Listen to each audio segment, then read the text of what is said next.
حدیث میں آتا ہے کہ جب موسیٰ علیہ السلام چلے جا رہے ہیں تو ابلیس ملا، کہا کہ آپ اللہ سے ہم کلام ہوتے ہیں، ساری دنیا کی باتیں کرتے ہیں، ہماری درخواست بھی وہاں پہنچا دی۔ کیا درخواست؟ کہا کہ ہماری معافی کی کوئی صورت ہے؟ اللہ ہم سے ناراض ہو گئے، جنتوں سے نکال دیا، اللہ ہمیں معاف کر سکتے ہیں؟ تو موسیٰ دل میں بڑے خوش ہوئے کہ یار یہ ظالم معافی مانگ کے سیدھا ہو جائے تو جان ہی چھوٹے۔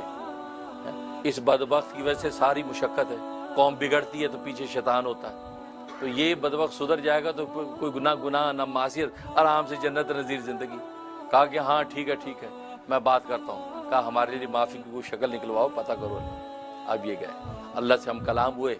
اب کلام کرنے کے بعد بھول گئے یہ پوچھنا کہ ابلیس کی معافی کی کیا شکل ہے، تو واپس لوٹنے لگے تو اللہ نے کہا اے موسیٰ کسی کا کوئی پیغام تھا؟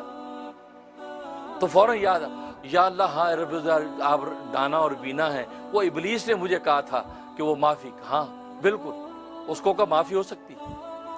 اب موسیٰ علیہ السلام بڑے خوش کہ تو اللہ کے ہاں بھی گویا کہ اوکے ہو گیا کہ رب ذوالجلال معافی کیسے ہوگی؟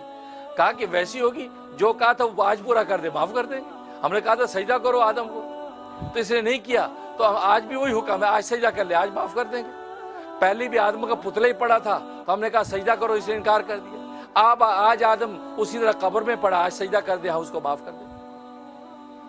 آدم اس وقت بھی زندہ نہیں تھا جب حکم دیا تھا، زندہ ابھی بھی نہیں ہے، جا کے سجدہ کر دے، ہمارا وہ حکم آج پورا کر دے، معاف کر دیں۔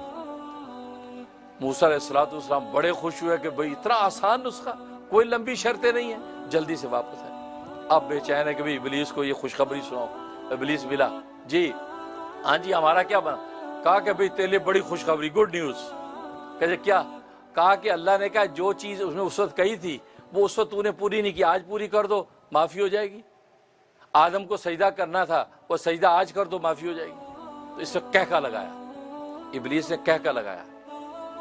دیکھو جب معصیت گناہ پڑتا مت ماری جاتی، عقل ماری جاتی۔ کہکا لگایا، کہنے لگا موسیٰ آپ بھی بڑے بھولے ہیں، بڑے بھولے ہیں۔ اس وقت جنتوں میں اللہ کے پاس ہوتے ہوئے میں نے اللہ کا حکم نہیں مانا، تو اب یہاں میں دنیا میں آ کے حکم مانوں گا؟ میں سجدہ کروں گا آدم کو؟ وہاں سجدہ میں نے نہیں کیا جنت کی قربتوں میں جا کر، اور یہاں میں دنیا میں سجدہ کروں گی اس کو؟ نہیں کوئی اور راستہ بتائیے، یہ کا اور غائب۔ تو بات ہوئی ہے کہ جب بدبختی لکھ دی جاتی ہے، اور وہاں بدبختی قیامت تک کے لیے لکھ دی گئی تھی، اس لیے اس معافی کی کیا صورت بنتی؟ تو اللہ تبارک و تعالیٰ تو اتنا رحیم ہے کہ اس ابلیس کے لیے بھی راستہ نکالا کہ جو حکم اس وقت تجھے دیا تھا تو نے مانا نہیں، آج اگر مان لے گا آج تجھے معاف کر دے گا۔ تو بندے کو معاف نہیں کریں گے؟